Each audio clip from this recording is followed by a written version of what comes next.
decades, people exposed chemtrails. Scientists tested it. Fish and wildlife people tested it. We've now been flying around the country for an upcoming film interviewing mayors and fish and wildlife people and government scientists and climatologists and weather weapons experts who worked for the federal government. One of them was the head of the Naval Weapons Facility, Naval Weapons Research Laboratory. I mean, the head of it. All of this is real. It's going on. And then they just come out after this and go, yeah, we are spraying barium salts and aluminum dioxide that causes brain damage in all creatures, including not just humans, but reptile and also birds. So the ornithologists should be concerned about that. And then now they just come out and go, yeah, we've been doing tests. All of this was a Department of Energy test, and we're doing it with partners worldwide to manipulate the weather, and we are practicing to knock out different types of weather to create floods and to create droughts, and we're terraforming, and they have government textbooks for school children in the last 3 years have come out where they just, you know, in Missouri and Texas and California teach the kids the government is spraying sunscreen. That's what those trails are to protect you from global warming. But then all the studies show it actually increases global warming because the ultraviolet just goes right through it and then bounces back up and is captured. Look, it's insane. It's just like these FEMA camps. It's all hidden in plain view. And you wake up to this and you realize you're all part of a giant project with a scientific dictatorship playing God, and you just can't only care about baseball or your church or fishing anymore or whatever it is, or two-stepping at the local bar. I don't know what you do. The point is, we better... I was talking to some pretty high-powered Hollywood people last week when I was in L.A. on a project, and they said, yeah, how do you go back? How do you care about any of this petty stuff anymore once you know about the New World Order? They want to keep you caught up in left and right and black and white and male and female and straight and gay and all these little things they have us fighting over. Meanwhile, or North versus South or Chinese versus America, meanwhile, the global corporations are playing all of us off against each other. And this is the issue. Everything else is a side issue to the world government and what they're doing. I want to go back to Wayne in Canada to finish the statement he was making, then back to the director of Camp FEMA, William Lewis. Go ahead. It's Andrew, Alex. Andrew in Canada. Wayne's next, yeah.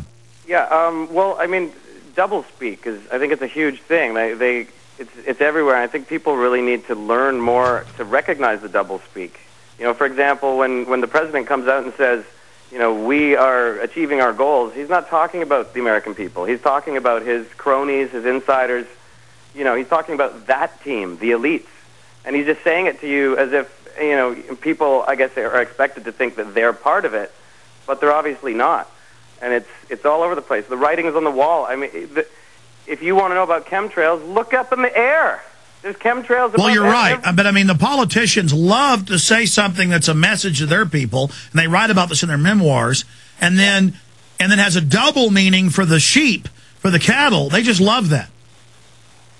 They get something out of it. It somehow increases the rush they get from whatever this dark power is. But you know, you also talk about solutions, and with regards to the FEMA camps, I actually was... When I did wake up, I was in the middle of making an album, and I ended up changing all sorts of the songs and lyrics around once I had discovered, you know, once I'd gone down the rabbit hole and discovered this, you know, this sick and twisted vision that's being played out by the elite. And in the second track on the album, which is called Eugene Nixon, I actually say, we got led down to the nice new safe camp to learn all about Eugene Nixon. We got knocked out in the greatest time to be rolling around like a pig in its pen. And, you know, people are being led down, you know, this path thinking that it's all, you know, grand and great, and they have no idea that there's a big, you know, grinder at the end of Absolutely. The end of the road. I appreciate your call. Well, more than that, they know something's wrong, but Bush is bad, Obama will fix it, and then now, well, Obama's bad, but only because the evil right-wingers won't let him do what he needs to do. It's their fault. We need to arrest them. I mean, I get hundreds of emails, no exaggeration today. When I look at YouTube in the comments, every third or fourth comment is, you're a racist white pig, you need to be arrested. And you click on their channel, it's a white person. Or I look at local newspapers about the Obama Infowars.com Joker poster contest. And they're saying, these racists need to be arrested. They're dangerous. And these people really believe it because MSNBC and CNN have said it is racist to show Obama in a bad light. And so they're under mind control. How do you reach out to them? William Lewis, your comments. Well, I think that's a very touchy subject. There's really no appropriate way necessarily to handle this other than to just simply judge each president on their merits. And I think that that's what we've got to do. You know, we knew Obama's record before he went into office. I know that you were on your radio program telling people you've got to watch out for this guy. You had the Obama deception out. You know, there was a lot of things going on, but still, all in all, the guy got elected. Big surprise. You know, touchy subject. I just think we should judge people on their merits, what they've done. S31, but I mean, it's so American. It's so human to criticize the corrupt emperor, the king, the leader. And over again, I have several newscasts. In fact, guys, will you cue up the North Texas? Did I give you that, the latest TV report? Where they're going, I think it's wrong to show our president in a bad light. Thank God we got him taken down before any young people saw them. You know, they're acting like our supporters were posting pornography or something. Again, to call him a socialist, to call him a fascist, it isn't racist just because he's black. Again, they're using that as a political tool is what I'm saying, William. Sure, I understand. You know, if they feel that way, then they're really going to hate Camp FEMA because, you know, we've got an entire segment in there dedicated to showing how Obama's putting together this youth army, just like we saw put together in Nazi Germany, which, of course, was outlawed at one point because they knew what it was. And then Hitler managed to get it reinstated, their Hitler Youth that eventually became known as. But we're doing well, that's why in Africa they love 10, 11, 12, 13-year-old citizen soldiers because they're wild fighters and think it's all a game and will do whatever they're told. Well, this is the great thing about getting a hold of young minds. You can train those young minds with all sorts of propaganda and have them do anything that you want. I mean, and how innocent, too. I mean, this was kind of the whole idea of the youth army to begin with. Those will be the spies in your community that will turn people over to the authorities because they did something that they weren't supposed to.